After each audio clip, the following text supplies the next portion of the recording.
You know, when we think about why the world is the way it is, all the bad stuff, the pain, the injustice, a lot of us, we've kind of heard one main explanation, right? The fall in the Garden of Eden. Yeah, that's the go-to story. It's like the foundation for why things went wrong. Exactly. But today, we're going to take a deeper dive into how the ancient Israelites and, the first followers of Jesus actually understood this whole picture. And it turns out their view was, well, a bit more layered. That's right, more complex. They didn't just see one event. They saw a series of cosmic missteps, you could say. Not just one rebellion, but multiple ones. Multiple rebellions. And while the fall was definitely key for them, it didn't stop there. They saw this sequence, like you said, each with its own, profound and lasting consequences for humanity and, well, the whole world. And for this deep dive, we've been digging into some really interesting material. Yeah, including Dr. Michael Heiser's Supernatural Seminar transcript. He really unpacks this idea of three major rebellions. He goes beyond just Genesis 3. Right, he brings in Genesis 6, that whole section about the sons of God, which is pretty mysterious. Super mysterious. And then also the Tower of Babel story in Genesis 11. Stuff we might know, but maybe not connected in this way. So our mission today, really, is to explore these three key rebellions through that ancient Jewish lens. We want to understand how these events shaped their view of the world. And crucially, how these ideas pop up in the New Testament, sometimes in ways you might not expect, right? Exactly, in ways that might surprise you. Okay, let's get into it. Let's unpack this, starting with the one we're probably most familiar with, the fall. Genesis 3. Serpent, Garden of Eden. Right. We know the story, the temptation, the forbidden fruit, the disobedience. Standard stuff, in a way. But the ancient Jewish take on this, it adds this really important layer, doesn't it? It really does. They didn't just see the serpent as, a regular snake talking. They believed it was a supernatural being. Supernatural, powerful. Yeah, a powerful, rebellious entity that actually had access to God's presence, his counsel, maybe. If you look at passages like Isaiah 14 and Ezekiel 28. Oh, yeah, the ones about the kings. Exactly. Even though they're directly talking about human kings, the imagery they use, this prideful, rebellious figure who was once up high, close to God, it echoes this idea. So for them, the serpent wasn't just some clever animal. Okay, so here's where it gets really interesting then. This wasn't just about Adam and Eve making a bad dietary choice. No, definitely not. This was a supernatural rebellion orchestrated by this serpent figure who, later gets identified in Revelation as the devil or Satan. Right. Actively leading humanity astray, inciting them to rebel against God's direct command. And the consequences were just massive. Paul lays it out in Romans 5.1, right? Yeah. It caused this separation, this estrangement between humanity and God. And death. Yeah. It brought death into the world. Yeah. It fundamentally changed human existence and our relationship with the Creator. It's huge. Now, we should probably mention, and Heiser touches on this too, there are definitely scholars who read the serpent much more literally. Just a snake. Oh, absolutely. It's an ongoing discussion for sure in theological circles. That interpretation is out there. Right. But if you look at the broader cultural world back then, the ancient Near East, the imagery of serpents or like dragon figures guarding sacred spots or thrones. You see that in Mesopotamia, Egypt. Yeah, exactly. It's pretty striking. It suggests this common understanding of these creatures as powerful, sometimes malevolent, supernatural beings linked with authority and divine realms. So the ancient Jewish interpretation of the Genesis serpent as more than just an animal, it actually fits pretty well within that historical context. It makes a lot of sense in their world, yeah. And Eden itself. Yeah. It wasn't just a garden like we might picture, with flower beds. No, the concept was grander. Eden as the cosmic mountain, God's dwelling place, like high above the ordinary world. It was the center of his perfect creation, his sanctuary. Wow, okay. Cosmic mountain. Exactly. And with this first rebellion, something new enters the picture. Chaos. Chaos. Not just messiness. No, not just random disorder. In this context, chaos means any condition, any circumstance that goes against God's intended order, his good, perfect will.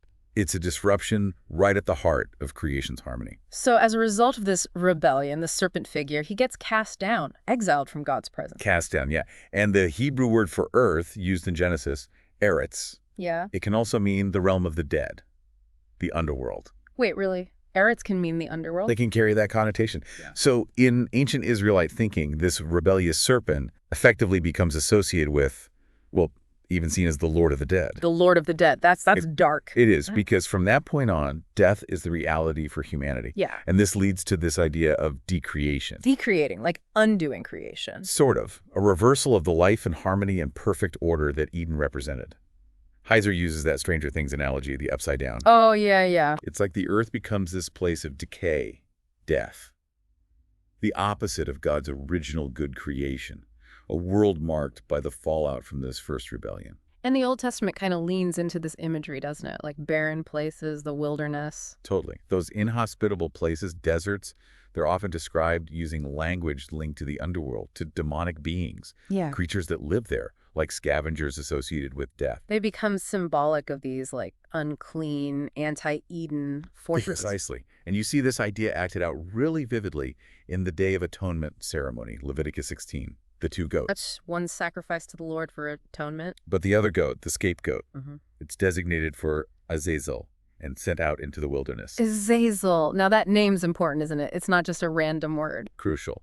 Because in the literature from the Second Temple period, that time between the Old and New Testaments, which really shaped how people thought in Jesus' day, Azazel is understood as a proper name For who? for a leading demonic figure, Yeah. often associated with those rebellious angels we'll talk about later. Okay, right. And this is key for people to get. Sending the goat to Azazel. It wasn't like an offering to Satan, right? They weren't appeasing him. No, absolutely not. It was symbolic.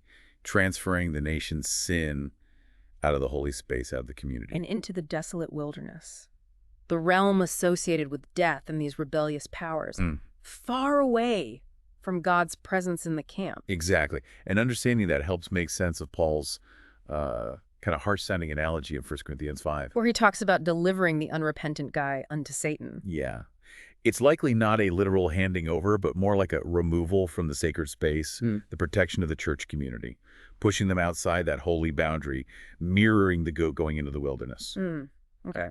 And just to tie it all back together, think about Isaiah 14 again. That passage describing the rebellious supernatural being. Yeah. It says he's brought down to Sheol, the underworld. Right, Sheol. And that same place, Sheol, is also where you find the Rephaim mentioned those ancient giant clans. Huh. So the underworld is pictured as this place for defeated rebels, both human giants and supernatural beings. Seems like it. Which actually sets us up perfectly for the second major rebellion. The one that often gets kind of glossed over or explained away today, Genesis 6.1 to 4. The sons of God. Yep, the sons of God, the daughters of men, the Nephilim. This passage describing these beings cohabiting with human women and producing giants, it's hugely important in that intertestamental literature. And it was part of the worldview for the New Testament writers. You might be surprised how often it kind of lurks in the background. It really does. Now, the interpretation you often hear in modern churches, it tends to sort of soften this passage. Like the sons of God were just human rulers, or maybe guys from Seth's line. Exactly. Those are common interpretations now. But the main understanding back in Second Temple Judaism was definitely supernatural. These are angelic beings rebelling. And this is where it can get a bit sticky, right? Because that modern human-only interpretation, it runs straight into what Peter and Jude wrote. It really does. 7 Peter 2, Jude 6. Both of them explicitly mention angels who sinned before the flood. And what happened to them? They were cast down, imprisoned in chains of gloomy darkness. Tartarus, Peter calls it. Think about that New Testament writers talking about imprisoned, sinful angels from before the flood. Yeah, and what's really striking for you listening is that the original Genesis 6 story itself, it doesn't mention chains. It doesn't mention imprisonment. Nope, not a word about it there. So Peter and Jude, they're clearly pulling from other sources, other traditions that were around at the time, to fill in the picture of what they believed happened. Absolutely. These sources include ancient Jewish books like on Enoch, Jubilees, the Book of Giants, which was found among the Dead Sea Scrolls. Wow. These texts give all this commentary and extra detail on that short, kind of cryptic account in Genesis 6. It's a really powerful reminder, isn't it, that the biblical writers weren't in a vacuum. They read stuff, they engaged with other writings from their culture. Yeah, this idea that the Bible was just sort of purely channeled with no interaction with contemporary ideas, it just doesn't really hold up when you look closely at passages like this. They were part of their world. So in a way, these Second Temple texts, they actually kept alive a fuller understanding of Genesis 6's original context, a context that maybe gets lost on us modern readers. I think that's right. They help us see what Peter and Jude were likely thinking. And when you look outside Israel at ancient Mesopotamian flood You stories. find parallels there, too. You find fascinating parallels, yeah, but often with a very different spin. They had figures called the apkallu. Apkallu. Yeah, these were seen as divine or semi-divine beings who interacted a lot with humans, even cohabited with them. But in Babylonian tradition, they were seen positively as culture heroes, bringing civilization. Okay, so the Babylonians thought this divine-human interaction was good, foundational even. Pretty much. But the Israelite perspective, overwhelmingly negative. Where Babylon saw culture heroes, the Jewish view, reflected in Genesis 6 and these other texts, saw a source of terrible depravity, corruption, evil spreading through humanity. That's a huge difference. Massive difference in interpretation. We even have some archaeological hints of this belief in supernatural watchers. They've found these little figurines called masaku. Masaku, what does that mean? It means watchers in Akkadian, which is a direct linguistic parallel to the term used for the fallen angels in the Book of Enoch. Right. And these figures were found buried in the foundations of Babylonian buildings, probably as, like, protective figures. It shows how widespread this idea of intermediary supernatural beings was. So it seems like the idea of divine beings interacting with humans was like a common theme back then. Very common. But how they interpreted those interactions, totally different depending on the culture. Right. The Mesopotamian myth, for instance, talks about higher gods deciding to wipe out humanity with a flood, but the apkallu step in to preserve knowledge by having kids with humans. Creating partly divine, partly human offspring, like the Nephilim. Exactly like the Nephilim, but framed positively. The era epic mentions pre-flood kings getting help from apkallu, and even after the flood, you have figures like Gilgamesh described as part divine, a giant. Okay, now contrast that positive view with the Israelite reaction in Numbers 13. When the spies see the Anakim in Canaan, The descendants of the Nephilim. yeah, they're terrified. They see them as these unbeatable giants. It leads to this massive crisis of faith, right? Stops them entering the land. Absolutely. For them, this wasn't just about encountering tall people. It carried this heavy theological weight connected all the way back to that Genesis 6 rebellion. And God's later commands then in Deuteronomy 2 and 3 to go in and confront and, well, eliminate the remaining giant clans, the Rephaim, the Anakim. That wasn't just military conquest, was it? No, it underscores the theological significance. It was about dealing with the lingering consequences, the tainted lineage from that supernatural rebellion way back. And in Jewish tradition, this whole event is even tied to where demons come from. Really? How? The idea developed that the disembodied spirits of the Rephaim, these giants, who died in the flood or later, they became the malevolent spirits, the demons that show up later in the Bible and in Jewish folklore. So the giants die, but their spirits linger as demons. That was the tradition. And the fallen sons of God themselves, the Watchers, they get called unclean spirits, which ties into the idea of forbidden unions, forbidden mixtures. Some Dead Sea Scrolls even call them bastard spirits. Wow. Okay. So the big takeaway then for us listening from Genesis 6 in this ancient view, it's not just a weird story about giants. Not at all. It's a stark reminder of the reality of supernatural enemies, forces hostile to God, hostile to humanity, actively wanting our destruction. And leaving behind this lasting legacy of evil and corruption in the world. Exactly.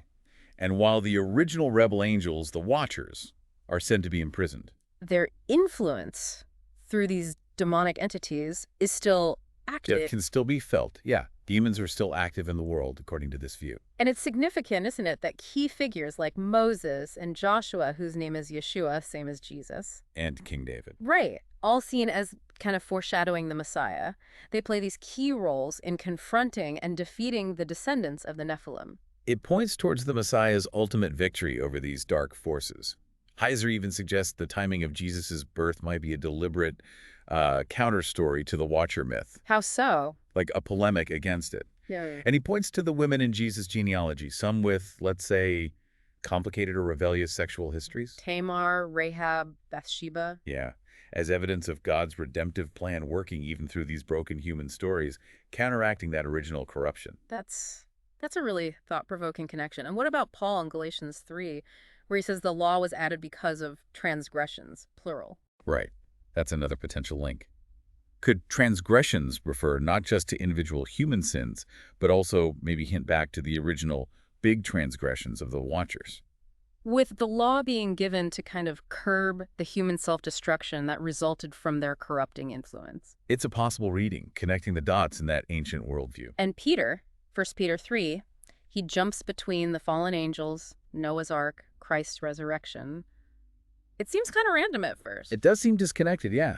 But if you understand this whole background of cosmic rebellion, They all connect. they all tie together. The flood was God's judgment on the wickedness that exploded, partly thanks to that second rebellion. And the resurrection is the ultimate answer, the ultimate hope for overcoming all rebellion and restoring God's good creation. Okay, wow. That's a lot for Genesis 6. Let's move to the third one then. The third major rebellion, Babel, Genesis 11. Ah, yes, the tower. We probably all remember the basic Sunday school story, right? People trying to build a tower way up to heaven. God confuses the languages, scatters them. Yeah. But like the others, there's a much deeper layer here, isn't there? Especially when you bring in Deuteronomy 32. Oh, Deuteronomy 32, verses 8 and 9. That passage is absolutely crucial for understanding Babel from their perspective, especially using the reading found in some ancient manuscripts, like the Dead Sea Scrolls. What does that reading say? It says, God, the Most High, divided up the nations, set their boundaries according to the number of the sons of God. Sons of God, not sons of Israel, like in many modern Bibles. Right. The sons of God reading makes much more sense contextually. Yeah. Because this division of humanity into nations happens at Babel. And Israel didn't exist yet. Exactly. Israel as a nation comes later with Abraham. So dividing the nations according to the sons of Israel at Babel doesn't really fit the timeline. Okay, so after the flood, God tells humanity, again, spread out, fill the earth, the Edenic mandate renewed. But what do? They defy that. They all gather in one place, the plain of Shinar, and they start building a city in this massive tower, probably a ziggurat. A ziggurat, what was the point of those? They weren't just skyscrapers. They were religious structures.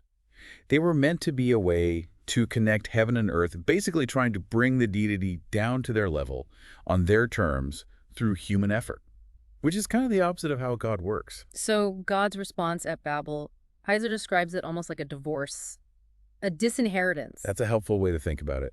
He scatters them, divides them by language, geographically, and according to Deuteronomy 32, he essentially assigns each of these new nations to the oversight of one of these sons of God. These lesser divine beings we talked about earlier, from the divine council. Yeah, those same beings. Now, it's important, the original idea wasn't necessarily bad. God's intention wasn't for them to become tyrants or lead people astray. What was the intention then? The idea seems to be that they would govern these nations justly, reflecting God's own character. But that's not what happened. Psalm 82 comes in here, right? Exactly. Psalm 82 is this powerful scene of God judging these lesser Elohim, these gods, because they failed. They ruled unjustly, favored the wicked. And the result? Darkness and chaos spread over the earth. The foundations of the earth are shaken, it says. And God's next move, right after Babel, chronologically in Genesis, is choosing Abraham, Genesis 12. This is a direct response. The nations under the sons of God failed. Humanity is scattered and rebelling. So God initiates a new plan. He miraculously creates a new family, a new nation, Israel, through Abraham and Sarah, Demonstrating his power, starting something new. and setting up his plan to ultimately bless all the nations through Abraham's line, through his seed, which finds its ultimate fulfillment in Jesus. Okay, back to Psalm 82 for a second. God judges those corrupt gods. And then it says something like, "Arise, O God, judge the earth." For you shall inherit all the nations. Yeah. And what's really fascinating is the Septuagint. The ancient Greek translation of the Old Testament, right, the one the New Testament writers often quoted. When it translates that phrase, inherit all the nations, it uses the Greek word for resurrection. Resurrection. Inheriting the nations is linked to resurrection. In that translation, yeah. It connects the idea of resurrection not just to, like, individual life after death, but to God's big plan to reclaim authority over all the nations from these corrupt cosmic powers. Wow. Which makes sense then, when Paul so often links Jesus' resurrection to defeating the principalities and powers. Exactly. It wasn't just about Jesus coming back to life personally. It was a cosmic victory with implications for how the world is governed, spiritually speaking. So Babel, in this ancient view, it provides the Old Testament's explanation for where all the other gods came from. The pantheons of Egypt, Babylon, Greece. Pretty much. Sons of God assigned to the nations, they became corrupt, and the people under their charge ended up worshiping them instead of the Most High God. And this wasn't just some weird Israelite idea. No, this kind of worldview, the idea of patron deities for different nations, Yeah. was super common across the ancient world. You even find echoes of it in Greek philosophers like Plato and other Greco-Roman writers. So this understanding, it really sets the stage for what we think of as spiritual warfare and this idea of cosmic geography. Absolutely. It's the foundation for understanding why Daniel talks about a prince of Persia and a prince of Greece. These supernatural entities linked to specific earthly nations, opposing God's purposes. It even makes sense of some of those kind of strange Old Testament stories. Like which ones? Like when the Philistines capture the Ark of the Covenant in 1 Samuel 5, they put it in the temple of their god Dagon. And Dagon keeps falling flat on his face before the ark. Right, and eventually the Philistine priests won't even step on the threshold of their own temple. They recognize Yahweh's power, his dominion, even on their turf. Yeah, that's a great example. Or David's lament in 1 Samuel 26 when Saul is chasing him out of Judah. What does he say? He complains that being driven out means he can't share in Yahweh's inheritance, and basically implies he'll be forced to serve other gods in other lands. It highlights that idea of God's land, his sacred space, versus territories under other spiritual authorities. And Naaman the leper, in 2 Kings 5, he gets healed. And he asks for 2 mule loads of Israelite dirt to take back to Syria, so he can build an altar and worship Yahweh back home on what he now considers Yahweh's holy ground. It shows that deep connection between Yahweh, his land, and his authority, distinct from the gods of other nations. So when you put it all together, Deuteronomy 32 and the Babel story, they really frame the whole rest of the Old Testament, don't they? In many ways, yes. It becomes this ongoing story of conflict. Yahweh, the true God, creator of all, versus the rebellious sons of God, the false gods worshipped by the nations who failed in their job and usurped authority. Okay, so let's try and wrap this up for everyone listening. This ancient Israelite worldview, it didn't just point to one bad day in a garden to explain why the world is messed up. No, it was layered. They saw the wickedness, the depravity, the suffering around them as flowing from these 3 interconnected cosmic rebellions. Right. First, the fall in Eden. That brought estrangement from God and death. Big consequence number 1. Then second, the rebellion of the sons of God back in Genesis 6. That unleashed like a deeper wave of depravity, corruption, and brought demonic forces onto the scene. Consequence number 2. And third, the Tower of Babel. That resulted in humanity being divided, scattered, and falling under the influence and eventual worship of these false, rebellious gods. Consequence number 3. And crucially, their expectation for the Messiah, the promised king, wasn't just that he'd deal with individual sin resulting from the fall. Yeah. No, the expectation was bigger. He was supposed to come and address and ultimately undo the consequences of all 3 of these foundational problems, reclaiming humanity, defeating demonic powers, and reclaiming the nations for Yahweh. That's a much bigger job description than sometimes we think about. It wasn't just about forgiveness for the first mistake. It was about total cosmic restoration, defeating all the enemies, reversing all the consequences of these rebellions. Okay, so here's maybe a final thought for you, the listener, to chew on. How might this ancient, multi-layered view of rebellion, fall, sons of God, Babel, how might that reshape the way you read the Bible, both Old and New Testaments? Yeah. How does it change your perspective on spiritual conflict, on what Jesus actually came to accomplish, on the ultimate hope for the restoration of all things? What new questions does this raise for you? Maybe about the current state of our world and the unseen realities that, according to this ancient perspective, might still be at play. Lots to think about there.